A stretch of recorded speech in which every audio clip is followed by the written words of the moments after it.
Le motif de la présence des Ivoiriens au cabinet du ministre Fidel Dimou est le transport en eau fluviale.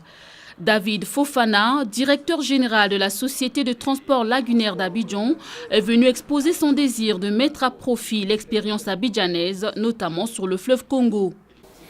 L'expérience que nous avons aujourd'hui, c'est déjà la réalisation d'environ 50 milliards de francs CFA d'investissement qui sont en cours de réalisation dans Abidjan. C'est 16 navires qui sont déjà en exploitation, c'est 6 infrastructures lagunaires qui sont en exploitation, c'est près de 2 500 000 passagers que nous avons déjà transportés sans incident. Une fois ce projet adopté par les autorités congolaises, la Société de transport lagunaire d'Abidjan se propose de le financer avec l'appui de l'État ivoirien.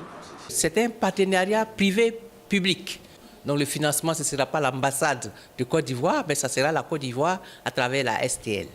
Outre l'intérêt qu'il a porté à ce projet venu de Côte d'Ivoire, Fidel Dimou a également prêté attention au directeur général de la cimenterie Dangote qui lui a parlé des difficultés que vit son entreprise dans l'acheminement de sa production, notamment vers la RDC.